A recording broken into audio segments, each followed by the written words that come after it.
Ini mau bahas laporan individu atau laporan kelompok? Reakre ya, kemarin sebelumnya akreditasinya apa tuh peringkatnya, puskesmasnya? Kurang tahu Bu, kita nggak dikasih tahu. Oh, oke. Di profilnya nggak ada ya akreditasi puskesmasnya? Tadi judulnya jadinya apa? PHBS atau PISPK? Atau nggak ada? Kita judulnya ganti Bu, jadi PISPK. PK, oke. Kalau buat saya sih nggak ada masalah ya, judulnya nanti bisa disesuaikan, yang penting isinya. Ini sudah pakai Mendeley teman-teman? Reference Manager? Sudah Bu, sudah pakai Mendeley. Renstra-nya nggak ada yang baru ya? Renstra-nya 2015 sampai 2019 nih nggak ada yang baru, nggak dapat yang baru. Yang sampai 2024. Kemarin pas saya dan teman-teman cari, ketemunya baru itu Bu, belum ketemu yang terbaru. Nanti kalau ada ini yang baru ya, kita cari bareng-bareng. Ini analisis kurang S tuh, tahap analisis. Ini besar. Nah ini kalau ada namanya, puskesmasnya jadi besar juga nih. Jombang, Puskesmas Jombang. Nah ini berdasarkan uraian di atas, itu nggak perlu tuh kalimat apa frase seperti itu. Jangan pakai kata di atas deh, berdasarkan situasi tersebut misalnya gitu ya.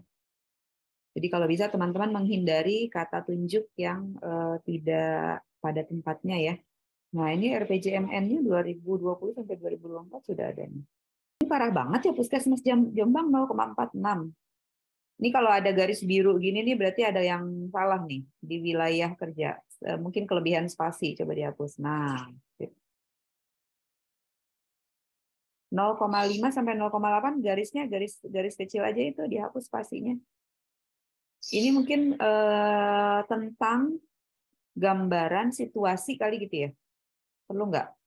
Gambaran situasi kesehatan masyarakat gitu. Ini antara latar belakang, kemudian masalah sama tujuan menjadi tidak apa ya, kurang relevan ya. Karena kalau di sini kita bicara tentang aktivitas PBL-nya. Kalau di pedoman seperti itu memang atau bagaimana? Ibu mohon maaf, maksudnya seperti apa ya Bu? Yang penting sudah sesuai deh, nggak apa-apa. Cuman biasanya itu harusnya relevan ya antara di latar belakang, kemudian di rumusan masalah dengan tujuan gitu.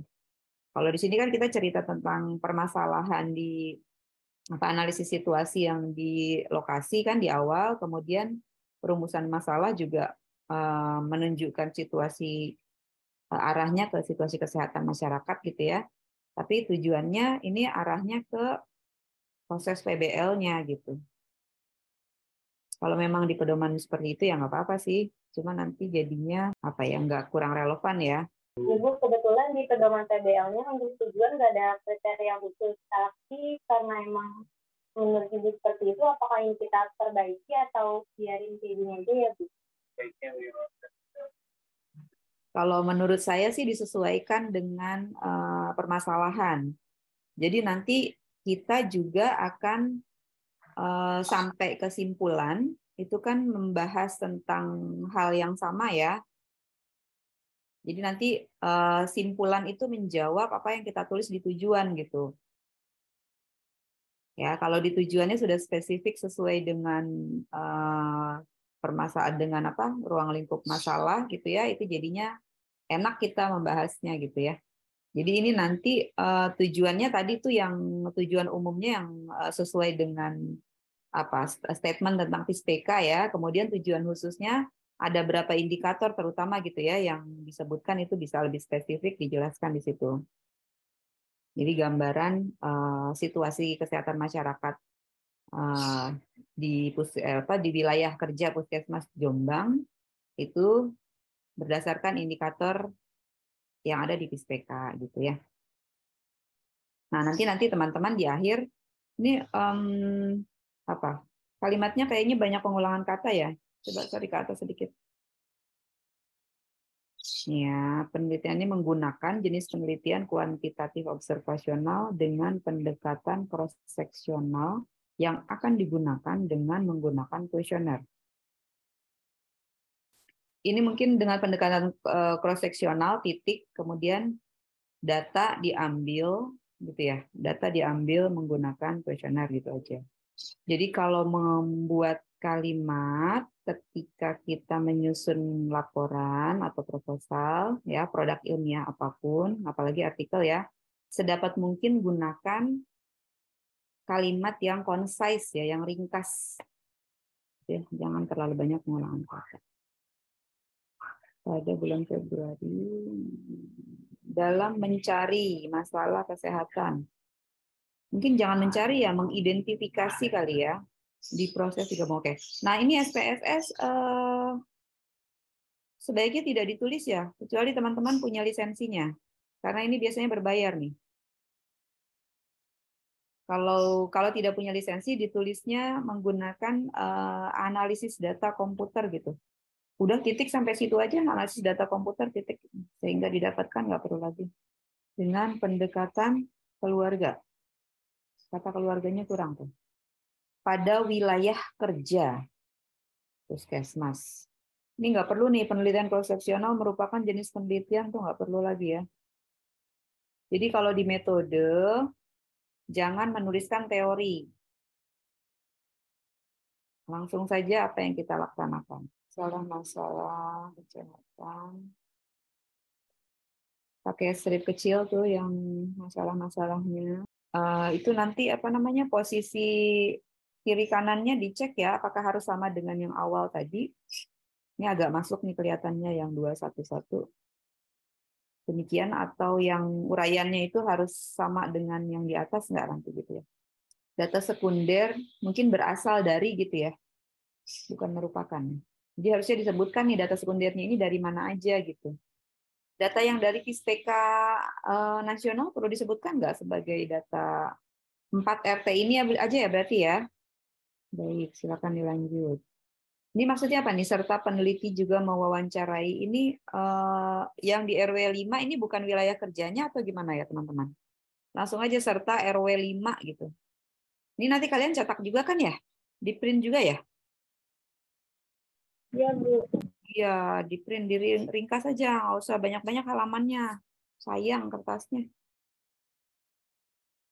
Harus kalau bisa paperless. Oke, sampel nanti dicek ya, perlu dihitung atau tidak. Tapi yang jelas kalian perlu dituliskan di sini jumlah sampel yang diambil. Cara pengambilan sampelnya ya, jangan lupa ya. Iya, Bu, kita bingung menggunakan apa apakah kayak random sampling atau successive sampling. Yang kita lakukan aja. Yang kita lakukan kemarin itu bagaimana? Kita tidak melakukan random kan? Kita door to door. Ya, door to door. Purposif, berarti kan purposif. Kemudian orang yang dipilih itu dibantu dipilihkan oleh kader gitu kan? Iya, Bu. Ya, jadi itu aja yang dituliskan. Ya, gitu. Nah, nanti dijelaskan bagaimana prosesnya tuh. Ya, jadi misalnya untuk wilayah kerja kan yang tahu itu pembimbing lapangan dan kader ya. Jadi sudah didelegasikan dari pembimbing lapangan ke kader misalnya gitu. Nah, kemudian di antara wilayah kerja yang sudah ditentukan itu, kita minta berapa orang, harusnya sih ya. Harusnya sih kita minta tuh, misalnya kemarin dapatnya jadinya berapa? Kita ada sampelnya itu ada 43, Bu. Oh ya, ada 43. Oke, nah itu disebutkan aja jumlah totalnya. Kalau memang kita tidak menghitung besaran sampel, nggak apa-apa, prosesnya aja dijelaskan di situ. Penting lengkap ya. Misalnya teman-teman tuliskan di situ yang di RW berapa tadi, kan ada 2 RW tuh. Ya, di RW berapa itu ada berapa orang, RW berapa ada berapa orang gitu. Kalau ada lebih rinci di 4 RT itu juga boleh dijelaskan. Supaya kelihatan bahwa itu menggambarkan keseluruhan wilayah kerjanya gitu ya. Kalau jumlah totalnya ada nggak sih data jumlah kakak di kedua RW itu, keempat RT itu? Kalau misalnya itu ada boleh. Ada? Ada, Bu. Ya nanti kalau ada boleh dituliskan, kalau nggak ada ya nggak apa-apa. Jumlah populasi ya untuk mereka bisa membandingkan. Maaf mau tanya, kalau kita kita masukin angka berdasarkan jumlah kakak itu kan ratusan banyak ya Bu. Nanti hasil yang didapatkan itu juga ratusan. Sedangkan sampel kita nggak sampai ratusan, itu bagaimana ya? Nanti dituliskan di keterbatasan. Ya, dituliskan di nggak apa-apa dituliskan di keterbatasan. Kita kan nggak bohong nih, karena memang kita mau menggambarkan situasi yang sesungguhnya. Karena nanti bisa dijelaskan bahwa penelitian kita ini sebenarnya menggunakan data yang sekunder, sesuai dengan arahan di awal aja kan. Arahan di awal kan minta supaya kita menggunakan data, terutama data sekunder. Kemudian data primer itu digunakan untuk mengkonfirmasi gitu, untuk melakukan pendalaman analisis data sekunder yang kita lakukan gitu. Sebenarnya teman-teman kalau dilihat dari data yang di sistem di PISPK itu ada di level kelurahan atau kecamatan nih, kelurahan ya? Kelurahan atau puskesmas sih kalau data PISPK itu adanya? Puskesmas Bu. Puskesmas ya. Oke, nah kalau di situ ada berapa tuh datanya? Keseluruhan datanya ada nggak lebih dari 40 gitu? Nah, nanti bisa dicek dulu ya teman-teman ya. Jadi kalau di arahan yang di awal kita sebelum PBL itu kan mereka mintanya gitu tuh pejabat para pimpinan, para penanggung jawab PBL minta supaya kita melakukan analisis data sekunder terutama gitu. Kalau teman-teman sudah punya data PISPK itu kan sangat bagus, jadi kita analisis dari situ. Nah, data yang kita ambil langsung dari masyarakat itu mengkonfirmasi atau memperdalam gitu. Jadi nanti dikombinasikan datanya gitu ya. Apakah data yang sekunder tadi itu kemudian sesuai dengan data yang kita ambil primer, data primer yang kita ambil gitu. Kalau ternyata ada ketidaksesuaian, nah kita tinggal tentukan nih, kita mau mengutamakan data yang mana, yang mau kita pilih untuk dijadikan landasan memilih atau menentukan intervensinya, gitu kan sebenarnya ya. Jadi data PBL 1 ini sebenarnya dasar untuk melakukan intervensi nanti di PBL 2. Gitu ya. Kalau sekarang ada nggak sih? Mungkin bisa ditampilkan data PISPK-nya. Kenapa, Nak? Sebentar gitu kan mau login ke akunnya. Oh iya, baik. Coba ya, kalau bisa kita sekalian masukkan langsung di laporan ya, kalau bisa. Ini teman-teman nggak apa-apa ya? Kita weekendnya bimbingan dulu sebentar ya. Sudah terlihat belum, Bu? Sudah tuh ngomong. Ya, oke. Kita berarti Banten ya. Nah, ini Jombang. Ada berapa tuh? Oh, kirain tadi yang Jombang itu. Ya, kita pilih RW lagi ya. Oh, ini langsung persentase ya. Oke, nggak ada jumlahnya ya berarti mereka ya.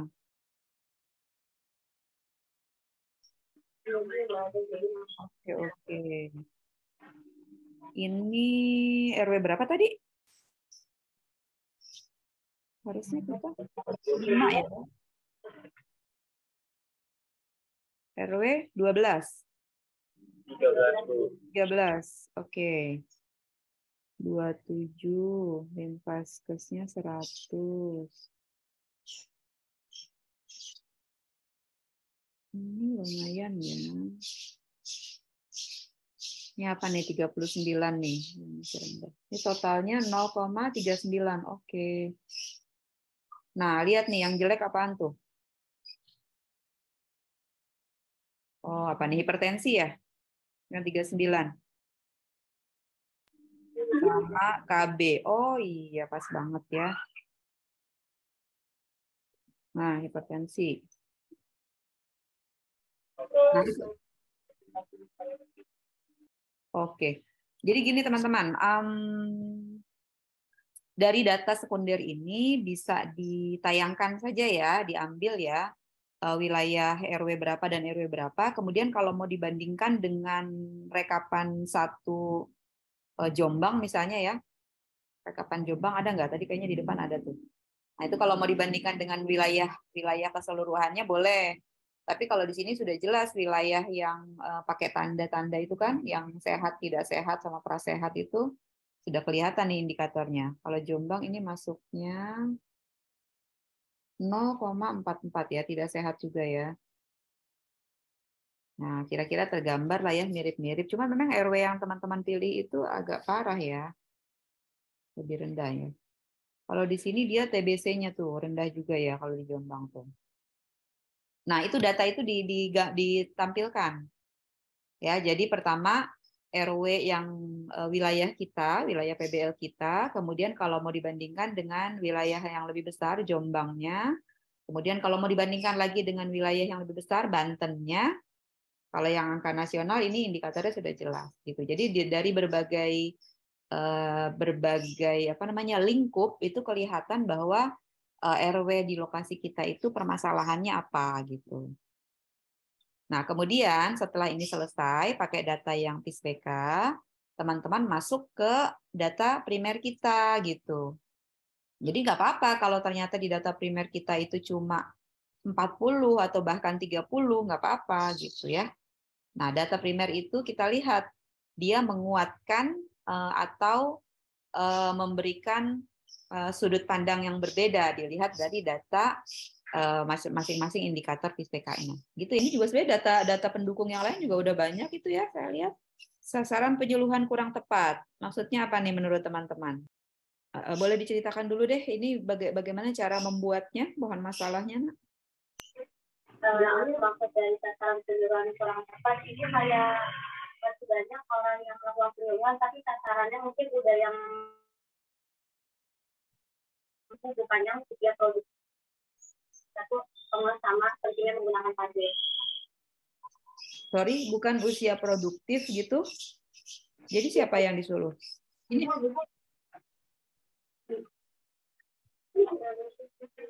yang seharusnya itu sasaran yang tepat itu adalah usia wanita dengan usia subur, tapi sasaran penyuluhan yang kurang tepat ini malah orang-orang yang sudah memasuki lansia. Jadi mereka. Oke. Ini berdasarkan Navita, berdasarkan pengamatan atau berdasarkan apa kunjungan di puskesmas atau apa kegiatan apa mungkin gitu? Ada recordnya nggak? Ada foto mungkin gitu? Ini berdasarkan pengamatan kami. Oke, baik-baik. Nanti hal-hal yang sifatnya bisa mendukung menguatkan ya evidence. Jadi jangan kita menuliskan ini berdasarkan kira-kira ya. Tadi misalnya Reza Novita bilang ini berdasarkan pengamatannya dilakukan di mana, kapan, boleh dijelaskan ya. Nanti diberikan keterangan gitu, supaya tidak menimbulkan pertanyaan. Kalau misalnya ada, ternyata pasien datang, misalnya gini, puskesmas mengadakan kegiatan untuk penyuluhan puskesmas sudah mengundang masyarakat, tapi ternyata yang bisa hadir masyarakatnya itu yang usianya misalnya usia lebih dari 50 tahun, ya asumsinya mereka sudah, kalau yang perempuan itu sudah menopause misalnya gitu ya, itu dijelaskan.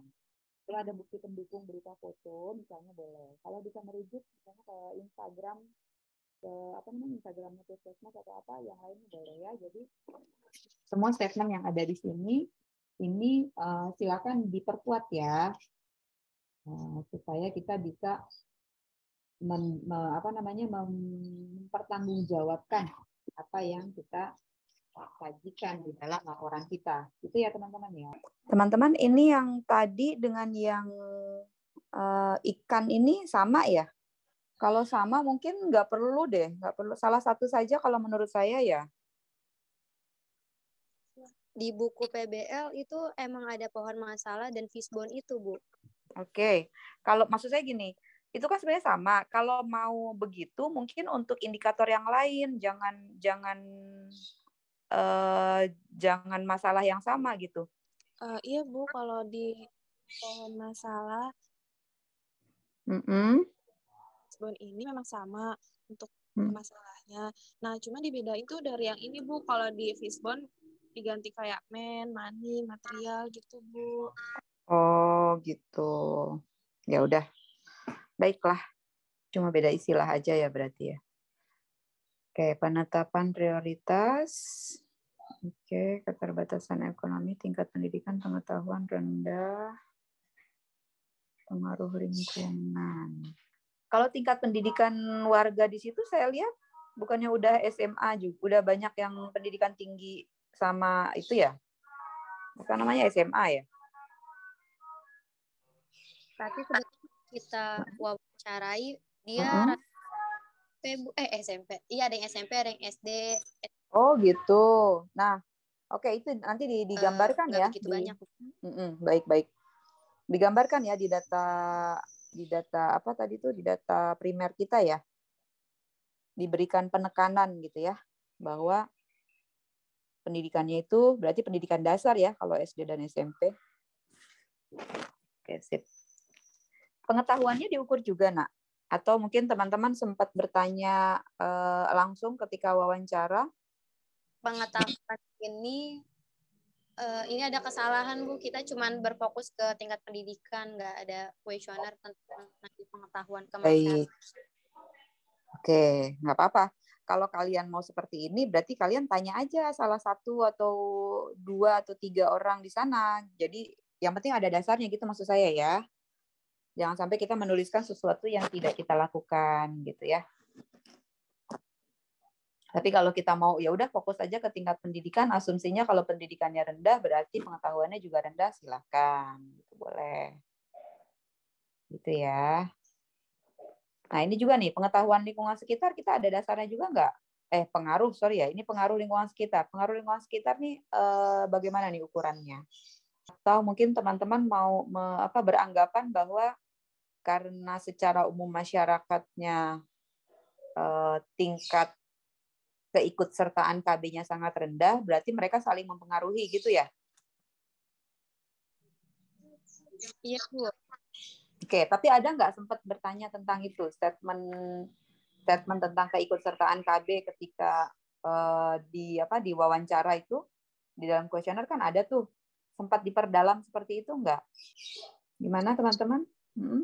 Kalau di kuesioner kebetulan nggak ada Bu, dan ini juga nyambung ke yang poin ketiga terkait pengetahuan. Kita cuman sempat ada kayak tag gitu Bu, sempat nanya ada kayak tahu KB atau enggak, dan kebetulan salah satu teman saya sempat wawancara ke masyarakat itu ternyata mereka nggak ada yang tahu KB. Oke, jadi pengetahuannya rendah, kemudian sekelilingnya juga sama ya tingkat pengetahuannya. Oke. Jadi mungkin itu aja deh dasarnya, berarti tingkat pendidikan dan pengetahuan aja. Kemudian saya nggak yakin nih kalau pengaruh lingkungan sekitar. Kalau cuma sekedar nggak tahu sih nggak masalah ya. Tapi kalau misalnya ada pengaruh yang misalnya mitos gitu loh. Jadi ada budaya, kemudian misalnya ada orang tua yang melarang anaknya ber-KB atau tetangga ya atau kakak misalnya gitu yang seperti itu yang menghambat. Nah, itu mungkin boleh. Tapi kalau kita tidak punya dasar mungkin ini subject to discuss ya. Apa evidence-nya gitu ya, apa yang menguatkan kita mengeluarkan statement seperti ini gitu atau catatan seperti ini gitu ya teman-teman ya. Kalau teman-teman merasa yakin ada buktinya, ada pendukungnya, silakan ditambahkan, dituliskan di sini gitu. Mungkin kalau orang lain sih melihat atau membaca laporan ini ya sudah dituliskan dianggap oke-oke aja gitu, tapi ada juga mungkin nanti yang akan memastikan gitu kan, karena apa yang kita tulis itu kan harus dipertanggungjawabkan gitu ya Nak ya. Baik, kalau yang jelas ini mungkin yang pasti tadi tuh ya, yang dukungan suami kan, akseptor yang laki-laki ada nggak catatannya tuh? Kalau tidak ada maka itu menjadi sangat kuat itu kalau menurut saya sih ya. Dukungan suami mungkin nanti kita bisa perluas menjadi dukungan keluarga nanti. Mungkin pengaruh lingkungan sekitar itu kita batasi di lingkungan suami dan keluarganya gitu. Sorry, sebelumnya mungkin di dalam pedoman itu ada nggak harus berapa aspek gitu ya? Ada jumlah minimal nggak berapa aspek yang harus dinilai untuk penentuan USG-nya ini? Enggak Tidak ada ya? ada, Bu. Oke. Tapi teman-teman tadi kan menulisnya banyak tuh akar permasalahannya. Sebenarnya sih dari yang atas itu aja boleh loh dipilih. Coba kembali deh. Nah, ini kan banyak. Jadi kalau tadi kita kelihatannya fokusnya ke ekonomi dan manusianya ya. Manusianya yang masyarakat tapi gitu ya. Kalau di sini kan sebenarnya ada juga tuh aspek yang SDM kesehatannya gitu. Menurut saya sih itu penting juga sih. Kalau saya lihat di laporan di proposal teman-teman itu ada fasilitas kesehatan selain puskesmas banyak ya di situ ya. Ada rumah sakit gitu ya, ada bidan praktek, ada dokter praktek gitu ya. Nah ini kurangnya dana promosi itu juga sebenarnya masalah tuh. Sasaran penyuluhan kurang tepat. Ini penting banget nih.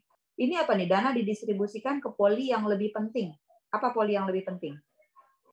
Poli penyakit ya? Hipertensi. Oke. Ibu, mohon maaf untuk yang pohon masalah sama KB ini masih mau kita analisis lagi, Bu. Oke. Masih mau kita analisis kembali. Oke, silakan ya kalau mau dianalisis ulang atau diperkuat ya. Itu didistribusikan, digabung ya, bukan kata tunjuk ya, Nak. Baik, kalau saya rasa sih dari apa yang teman-teman sudah presentasikan sejauh ini, saya cukup merasa optimis ya, merasa teman-teman sudah melakukan effort yang luar biasa. Ini sudah sangat bagus. Jadi tinggal dilengkapi ya beberapa hal yang mungkin bisa diperkuat gitu.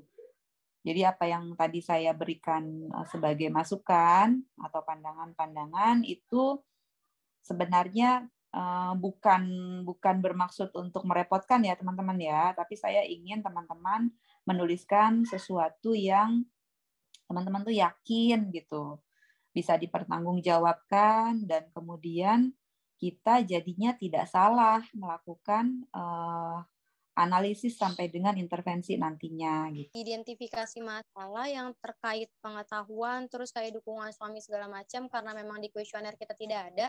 Terus untuk saat nanti kami mempresentasikan di kader, apakah kita harus nanya wawancara ke beberapa masyarakat ya Bu untuk mendukung bahwa kita ada betul.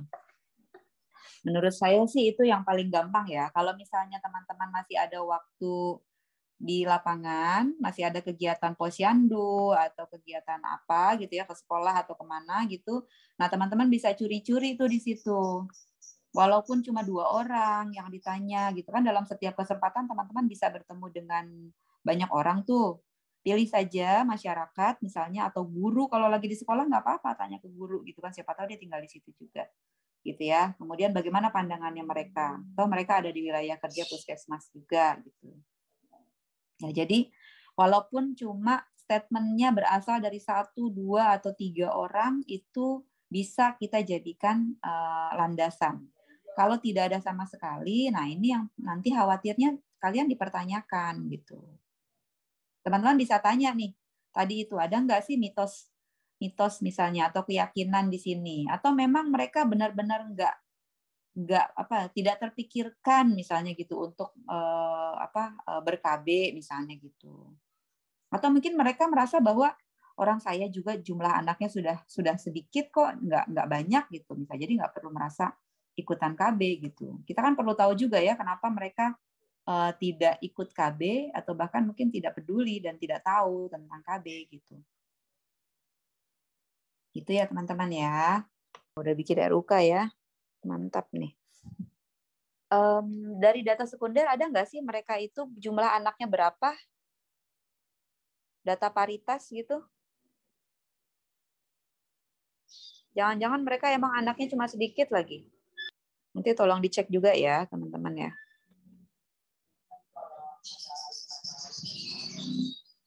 Tidak melakukan persalinan di Fasiankes masih ada ya 16%. Wah, imunisasinya rendah banget. Ini yang merokok juga tinggi tuh ya, 44,2%.